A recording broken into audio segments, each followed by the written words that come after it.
Meus irmãos, graça e paz a todos, estamos aqui para mais uma exposição bíblica nessa maravilhosa série que iniciamos da Carta aos Romanos, a principal carta do Novo Testamento e a principal carta do apóstolo Paulo. Estamos no capítulo 15 e dessa feita nós iremos fazer a exposição dos versículos 14 a 21, com a seguinte temática: um apóstolo a serviço de Deus, ou um apóstolo a serviço de Cristo, a serviço do Evangelho. E aqui, Paulo, ele explica, como tem atuado no ministério, as suas intenções ministeriais, missionárias, e nós iremos entender aqui. A última exposição que nós fizemos foi os versículos de 1 a 13 do capítulo 15, aonde Paulo conclui o assunto entre os cristãos fortes e fracos. Os fortes, como eu expliquei nas exposições que eu fiz, eram os cristãos gentios, os maduros, que não fazia distinção de um dia para o outro, não comia todo tipo de legumes, todo tipo de comida, não tinha a frescura, vamos dizer assim. Já o cristão judeu, eles ainda cultivavam, guardavam o sábado, eles guardavam aquele calendário judaico das festas, os animais impuros que está lá em Levítico, eles não comiam, e isso criou o quê? Atrito. O cristão, o cristão gentil julgava o cristão judeu, seu irmão judeu, o judeu julgava o seu irmão gentil e ficava essa briga. E Paulo chama os dois para a conversa dizendo: olha, se respeitem. Se você, judeu, não come carne de porco, respeite o seu irmão gentil que come. Se você, irmão gentil, meu querido, não come carnes, não guarda o sábado, se você não come ou come de tudo e o judeu, seu irmão judeu, não come determinados alimentos, respeite ele. Porque ambos, se você come, come para Deus. Se não come também,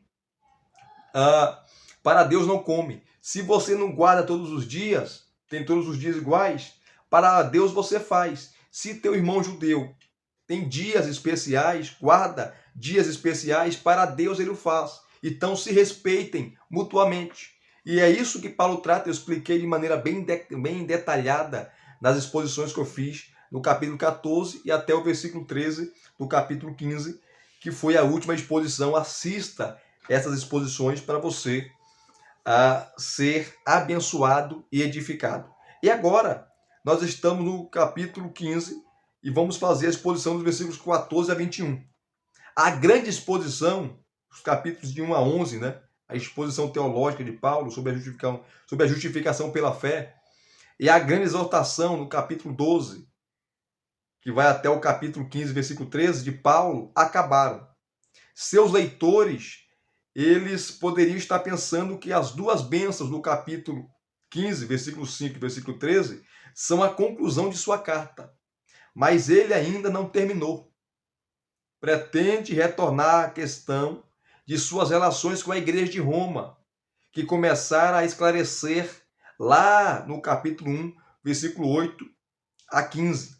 Ele, Paulo, quer certificar-se de que eles entenderam bem as peculiaridades, do seu ministério. E, à luz disso, esclarecer a razão pela qual ainda não os visitou e anunciar o plano de fazê-lo em breve. Aqui ele vai explicar o seu plano. Antes, porém, ele conjectura sobre a probabilidade de aqueles irmãos se ofenderem com o fato, ou conteúdo ou tom de sua carta. Terá sido insolente, dirigindo-se a uma igreja que ele não fundou e nunca visitou? Terá dado a impressão de que considera o cristianismo deles falho e imaturo? São as questões, Será que ele falou demais?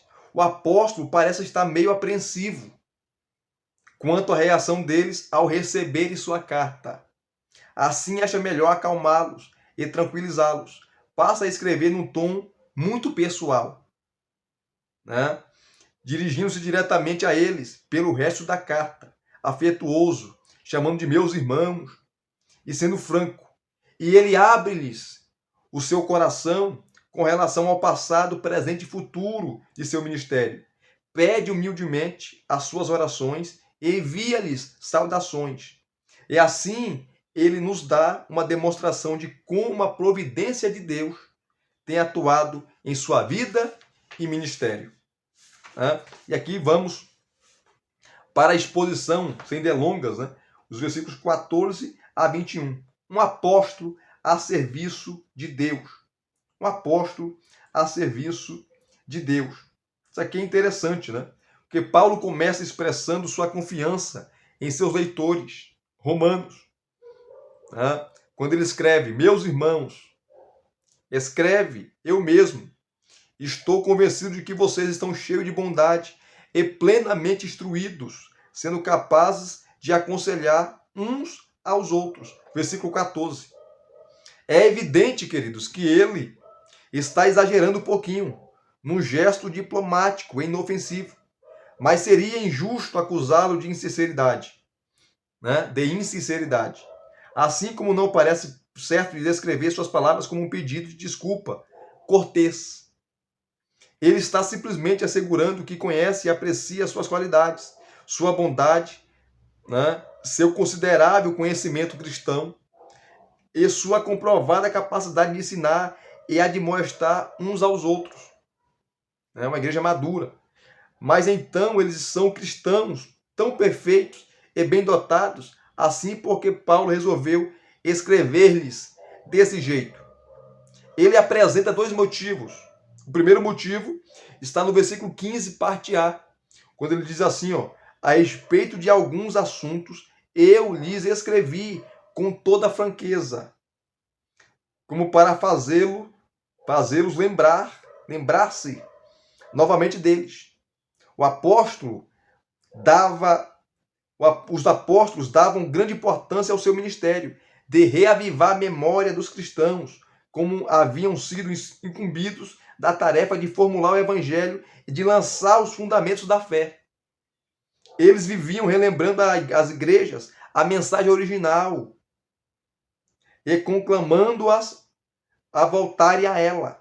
A segunda razão alegada aqui por Paulo para escrever-lhes tem a ver com seu ministério único como apóstolo dos gentios, das nações, ao qual já se referiu 3 vezes. Lá no capítulo 1, versículo 5, o capítulo 11, versículo 13 e o capítulo 12, versículo 3. E ele fala assim, versículo 15, parte B. Eu lhes escrevi por causa da graça que Deus me deu. Que graça foi essa? A graça de ser apóstolo. Ele foi chamado, ele foi comissionado. Ele é o embaixador do reino de Deus. Ele foi chamado, comissionado diretamente por Cristo para pregar o evangelho aos gentios, às nações. Por isso que ele fala no versículo 15, parte B. Eu lhes escrevi por causa da graça que Deus me deu, de ser um ministro de Cristo Jesus para os gentios. Versículo 16, parte A. Ministro aqui é o servo. É um diácono, servo de Deus. Mesmo não sendo o fundador da igreja de Roma, ele tem autoridade apostólica, para ensinar os seus membros em virtude de seu chamado especial, somente pela graça de Deus, para ser o apóstolo enviado aos gentios. Então aqui, nos versículos 14 e até o versículo 16, parte A, Paulo dá esses motivos, esses 2 motivos que eu acabei de citar aqui para vocês, falando do seu ministério apostólico. Ele não era impostor, ele não era um mercenário, ele não era um bandido da fé, ele era um homem que estava a serviço de Deus. Assim como todos os irmãos, os missionários, os pastores, estão a serviço de Deus. Não para ganhar dinheiro, não para ficarem ricos, famosos, não. Eles estão ali para cumprir o seu chamado. Paulo tinha um chamado, Paulo tinha uma vocação e ele queria cumpri-la na íntegra. E ele cumpriu o seu chamado, não apostatando da fé, não inventando doutrinas da cabeça dele. Tudo aquilo que ele pregou, tudo aquilo que ele falou, ele recebeu diretamente de Cristo. Ele fala isso lá em Gálatas capítulo 1, que ele recebeu o seu evangelho por revelação de Deus. Por revelação de Deus. É interessante que ele recebe quando ele estava lendo o Antigo Testamento, né? Deus clareou para ele os textos do Antigo Testamento. Ele faz citação o tempo todo. Inclusive, é a carta que ele mais cita o Antigo Testamento, é a carta aos Romanos. Então, quando ele fala de revelação, ele cita um texto bíblico, né? Como Paulo é o único apóstolo, por isso que a carta aos Romanos é extraordinária, que fala do passado de Israel, do presente de Israel e do futuro. O capítulo 9 passado, o capítulo 10 presente e o capítulo 11 futuro. É o único que fala sobre isso. Ele também é aquele que esmiuça e trabalha muito bem a doutrina da justificação pela fé, que não é os méritos humanos, mas é os méritos de Cristo Jesus que nós somos salvos ou nos tornamos salvos mediante o seu sacrifício vicário, substitutivo e expiatório na cruz do Calvário. Então, nós temos aqui esses motivos que Paulo dá quando fala do seu apostolado. Ele é o enviado de Deus, ele é o embaixador de Deus, pregando o evangelho aos gentios, viajando de mar a mar, a pé, de cidade em cidade, capital a capital, becos, valados, vielas, pregando o evangelho. E agora, né, os versículos 16 e 17, Paulo vai falar que o seu ministério é o ministério sacerdotal. Olha só os versículos 16 e 17. Ele diz assim, ó: para que eu seja ministro de Cristo Jesus entre os gentios no sagrado encargo de anunciar o evangelho de Deus, de modo que a oferta deles seja aceitável, uma vez santificada pelo Espírito Santo. Tenho, pois, motivo de gloriar-me em Cristo Jesus nas coisas concernentes a Deus. Olha só que interessante. Ele se apresenta aqui como ministro de Cristo Jesus, como servo, né, para os gentios. Muitos leitores surpreendem-se com o fato de Paulo descrever seu ministério em termos sacerdotais. Acontece que o vocabulário que ele usa é ambíguo. Embora a palavra grega que aparece aqui, a palavra leitorgos, que é ministro, geralmente significa um serviço, né, um servidor público, como vimos no capítulo 13, versículo 6. Na literatura bíblica, tanto o substantivo como o seu verbo cognato, leitorgeo, são usados exclusivamente com referência a serviços rituais e religiosos. Assim, no Novo Testamento, eles se aplicam tanto ao sacerdócio judaico como a Jesus, o nosso grande sumo sacerdote. A seguir, a palavra hierogeo, que é o dever sacerdotal, quer dizer servir como sacerdote, especialmente com relação aos sacrifícios do templo. E Paulo continua imaginário quando fala em uma oferta, que é a palavra próspora, no grego, aceitável a Deus, usada em relação com sacrifícios, e santificados, referente à consagração de sacrifícios pelo Espírito Santo. Esses 5 termos, direta ou indiretamente, têm todos eles conotação sacerdotal ou sacrificial. Aí você pode perguntar, qual é, pois, o ministério sacerdotal de Paulo e qual é o sacrifício que ele tem de oferecer? É muito simples. A resposta tem claramente a ver com o evangelho e os gentios, né? Ele leva a mensagem do evangelho. Ele é um ministro, ele é um sacerdote de Deus, né? Nesse sentido. Ele não é um sacerdote literalmente falando, né? Da tribo de Levi, esquece o Antigo Testamento. Ele está usando aqui esse termo para falar que ele está levando a mensagem do evangelho. Ele está abrindo a porta do evangelho para os gentios.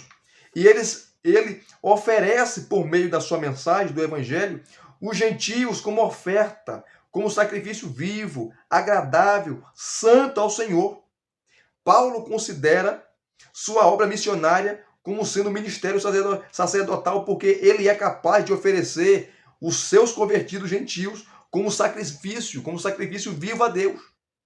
Não que ele os capacite a se oferecerem a Deus, como insinuam alguns comentaristas. Afinal, é ele mesmo quem apresenta o sacrifício. Embora os gentios fossem permitidos de forma alguma, embora os gentios fossem rigorosamente excluídos do templo de Jerusalém e não lhes fossem permitidos de forma alguma participar do ofertório de seus sacrifícios, agora, através do evangelho, eles mesmos passam a ser uma oferta sagrada e aceitável a Deus. E essa é a mensagem da carta aos Romanos. Porque como Paulo começa a carta aos Romanos? Né? A partir do versículo 16.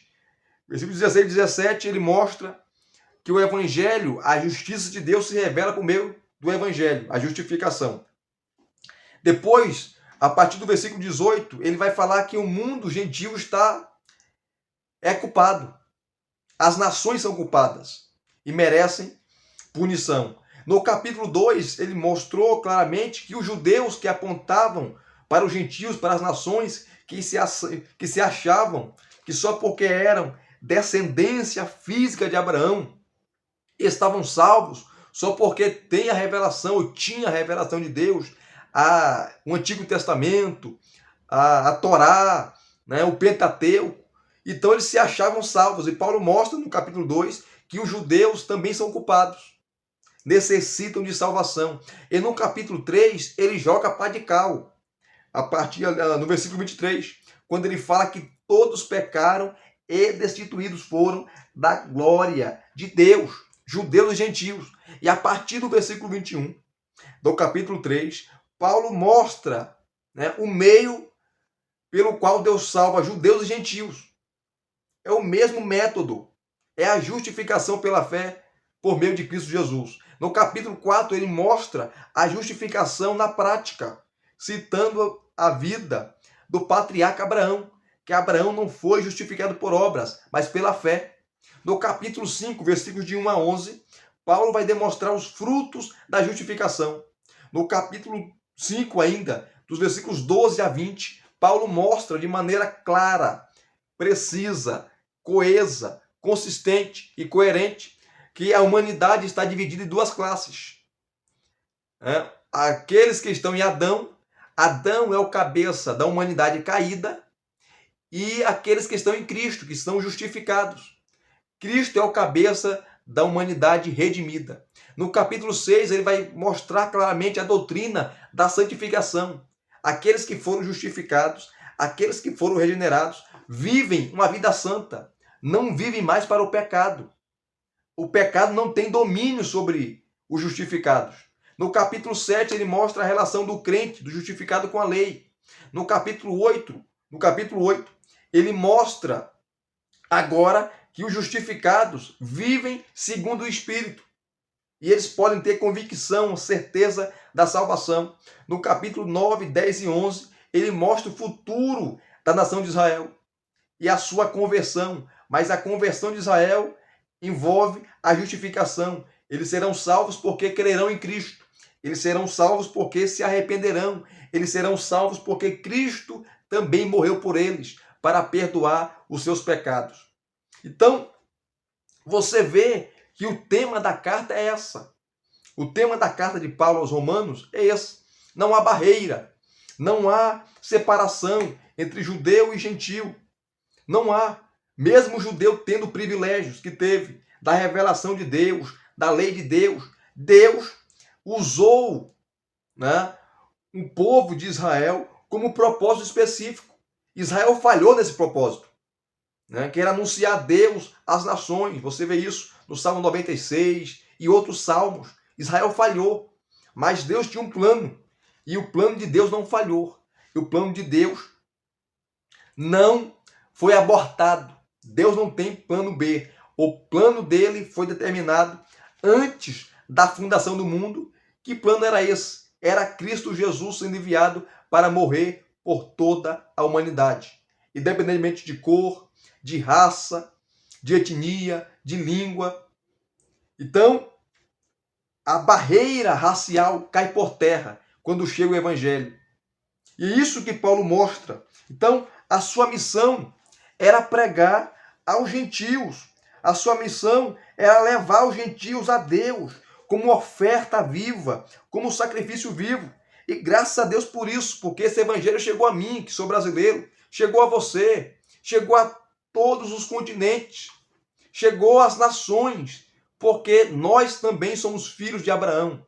Paulo fala que os verdadeiros filhos de Abraão são os da fé, aqueles que andam na mesma pegada de fé, ou pegadas de fé, que o nosso pai Abraão andou. Ele fala no capítulo 2, a partir do versículo 25 até o versículo 29, que judeu agora é uma posição espiritual. Ele fala que judeu não é aquele que foi circuncidado na carne, que nasceu lá em Israel, ou pertence a uma das 12 tribos de Israel. O judeu agora é aquele que é interiormente, porque a circuncisão é no coração, não é mais física, ela é espiritual. Assim também ele fala em Gálatas, né? Claramente, todos nós somos filhos de Deus e nós somos agora herança de Deus. Nós fomos adotados por Deus, mediante a fé no seu Filho, nós, os gentios. Então, esse era o ministério de Paulo, levar Cristo às nações, levar Cristo aos gentios. E essa deve ser a nossa responsabilidade, pregar Cristo, anunciar Cristo em qualquer lugar, nos becos, nos valados, para todos os povos, raças, etnias, línguas, independentemente de cor, de raça, de religião, nós temos que anunciar Cristo Jesus, o nosso Senhor. Então, aqui nos versículos 16 e 17, Paulo mostra, né, o seu ministério sacerdotal. Ele é o apóstolo dos gentios. Ele é um homem que foi comissionado por Deus a pregar o evangelho às nações. Ele cumpriu o seu ministério. Agora, nos versículos 18, parte A, Paulo mostra que o seu ministério foi poderoso. Não porque ele, Paulo, estava fazendo, mas porque ele foi na unção, ou sob a unção do Espírito Santo. Olha só os versículos 18 e 19, parte A, quando ele fala assim, ó: não me atrevo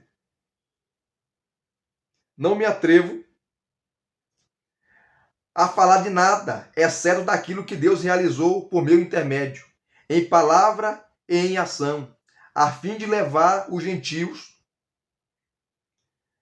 a obedecerem a Deus, pelo poder de sinais e maravilhas, e por meio do Espírito de Deus. Esta declaração é de muito valor para a compreensão do próprio Paulo quanto ao seu ministério. A repetição da palavra poder, que é a palavra grega dynamis, no versículo 19, justifica o fato de o chamarmos de ministério poderoso.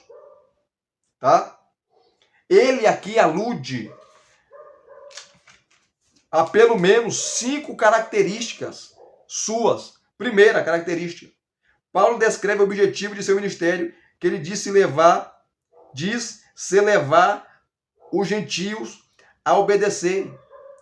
Então, o ministério dele é pregar aos gentios e levar a obediência, né? Levar a salvação para os gentios. Segundo, Paulo recusa-se a enumerar as suas proezas, as suas façanhas, porque ele não fez nada. Quem fez foi Deus, por intermédio dele. Quem faz é Deus, querido. Quem faz é Deus, querido. Quem cura é Deus, quem salva é Deus, quem convence é Deus. Você não é nada, você não faz nada. Você só é o instrumento. Você só é o vaso que Deus usa para levar a sua palavra, a sua mensagem. Paulo não cita aqui uma lista grande, mostrando as suas façanhas, as suas viagens missionárias, aquilo que ele fez ou deixou de fazer. Pelo contrário, ele dá glória a Deus, porque o verdadeiro ministro, o verdadeiro pastor, o verdadeiro missionário reconhece que ele não faz nada. Ele só é o canal, ele só é o instrumento, ele só empresta a sua boca para Deus fazer por intermédio dele. Quem faz é Deus. A glória é para Deus, a honra é para Deus. Então, nunca pegue para si aquilo que não é seu. Nunca, né, pegue para si a glória que não é sua, a glória de Deus. Você é apenas um cooperador. Você é apenas um servo. Você é apenas um vaso. Então Paulo recusa-se a enumerar as suas proezas. É o segundo lugar. Terceiro lugar, Paulo escreve o que Cristo realizou tem sido por intermédio em palavra e ação.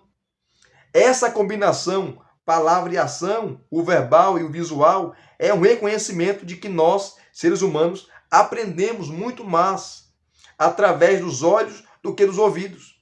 As palavras explicam os gestos, mas estes representam as palavras. O ministério público de Jesus é o melhor exemplo disso. E depois de sua ascensão aos céus, ele continuou a fazer e ensinar através de seus apóstolos.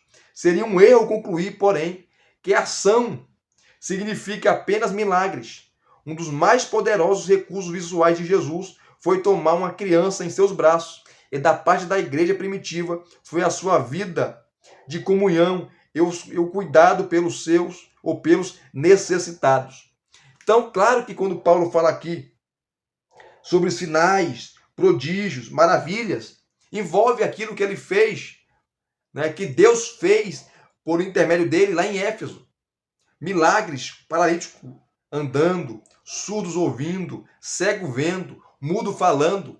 Porque a pregação do evangelho envolve também sinais, envolve também maravilhas, envolve também milagres. Mas o maior milagre não é o cego ver. O maior milagre não é o mudo falar. O maior milagre não é o surdo ouvir. Não é o paralítico andar, um coxo andar. Não! O maior milagre é a salvação. É quando o Espírito trabalha no coração do pecador, convencendo-o, e ele se arrepende, ele se quebranta, e ele se converte a Cristo. Esse é o maior milagre. Então, Paulo está dando glória a Deus. Quarto lugar, o ministério de Cristo, através de Paulo, se deu pelo poder de sinais e maravilhas, que eu acabei de explicar aqui. Né? Sinais e maravilhas. Os milagres acompanhavam. Né? Os milagres acompanhavam os apóstolos. E se você ler a segunda carta de Paulo aos Coríntios, capítulo 12, versículo 12, você verá lá as credenciais do verdadeiro apóstolo, que eram os milagres, os sinais, as maravilhas, que Deus usou eles para autenticar, para ratificar a mensagem por eles pregadas. Quinto lugar, tá? O ministério de Paulo se dava por meio do poder do Espírito Santo. Como esta oração é separada da referência ao poder dos sinais e maravilhas, é bem provável que o significado também seja outro. Milagres físicos não são a única maneira pela qual o poder do Espírito Santo se manifesta. E com efeito, ele geralmente é demonstrado através da palavra de Deus, que é a sua espada, a pregação da palavra. É ele que toma nossas frágeis palavras humanas e as confirma com seu divino poder na mente, coração, consciência e vontade dos ouvintes. Cada conversão é um encontro de poder no qual o Espírito, através do Evangelho, resgata e regenera um pecador. Que maravilha, né? E os versículos 19 a 21, Paulo fala do seu ministério, né? O ministério de Paulo foi um ministério pioneiro. O ministério de Paulo foi um ministério pioneiro, que ele iniciou pregando o Evangelho. Olha só os versículos 19 a 21. Paulo fala assim, ó: por força de sinais e prodígios, pelo poder do Espírito Santo. Parte B, versículo 19. Assim, desde Jerusalém e arredores até o Ilírico, tenho divulgado o Evangelho de Cristo, esforçando-me, deste modo, por pregar o Evangelho, não onde Cristo já foi anunciado, para não edificar sobre alicerce alheio. Pelo contrário, como está escrito, aqueles que não tiveram notícia dele o verão, e os que nada tinham ouvido a respeito dele o entenderão. É interessante que Paulo, ele não gostava de ir para lugares que já tinha igreja estabelecida, que o evangelho já tinha sido pregado, que o evangelho já tinha sido anunciado. Não porque Paulo ele era arrogante. Ele queria ir para um lugar onde não tinha ninguém, onde não tinha igreja, onde o evangelho não tinha pregado, não tinha sido pregado ainda. Porque é muito fácil você chegar no lugar e o trabalho, querido, você pegar o trabalho pronto, que alguém arrancou toco, alguém foi o desbravador, alguém foi lá e pregou. É muito fácil você pegar um trabalho assim. Agora, chegar no lugar e você se empenhar, evangelizar, cuidar, pastorear, pregar, amar, abrir trabalho, é outra coisa. É outra coisa. É outra coisa. Hoje as pessoas querem pegar o trabalho pronto.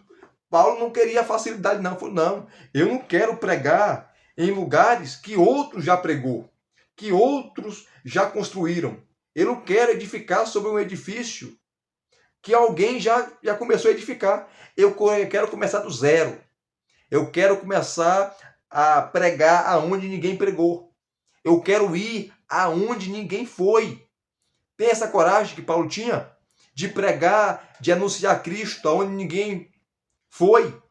Ir a lugares aonde ninguém ainda foi. Aldeias, tribos indígenas, países. Né? Aqui mesmo no Brasil tem lugares que não foi evangelizado. Tem lugares que não foi ainda anunciado Cristo, o Filho de Deus. Tem coragem de ir para lá, edificar e começar do zero, a evangelizar, a pregar, a estabelecer um trabalho, estabelecer a igreja, porque ir a lugares aonde o trabalho já está estabilizado, aonde alguém já foi e já plantou ali, já edificou ali, é muito fácil. Que nós venhamos aprender com Paulo essas maravilhosas e preciosas lições que o apóstolo Paulo nos deixa aqui, né? Que o apóstolo Paulo nos deixa aqui.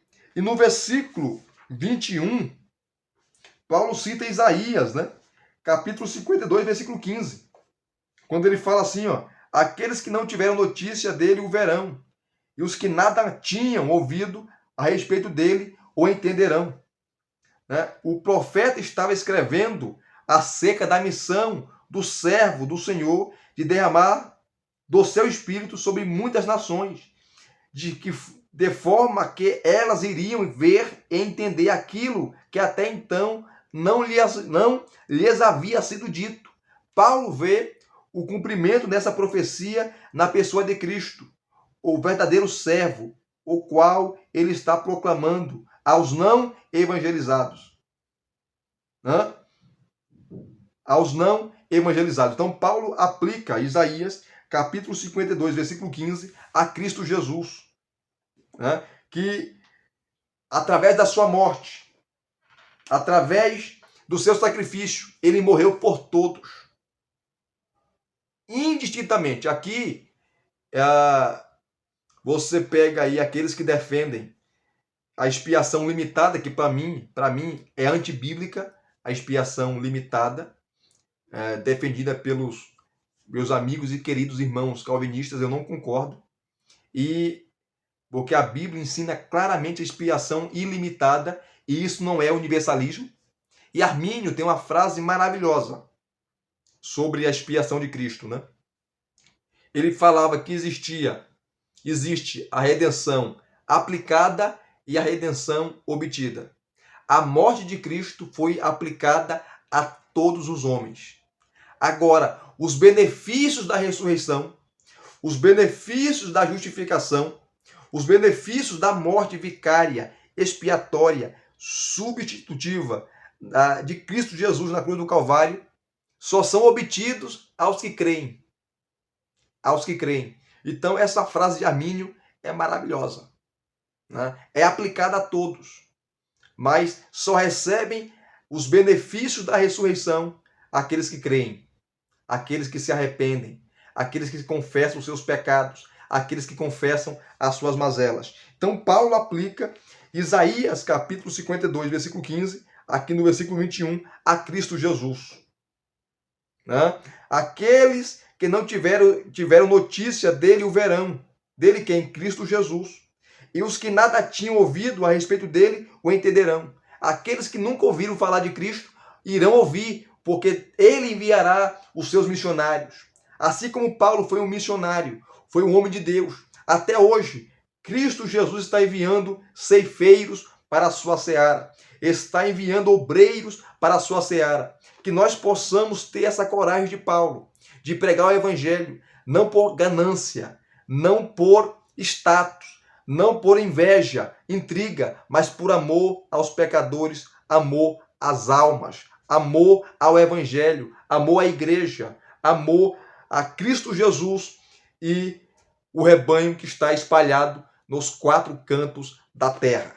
E aqui nós terminamos mais uma exposição bíblica. Se vocês gostaram de mais uma exposição bíblica, deixe aqui nos seus comentários, deixe o seu like, se inscreva no canal se você não é inscrito e acione o sininho para receberem todas as notificações. Muito obrigado mais uma vez. Graça e paz a todos. Até as próximas exposições.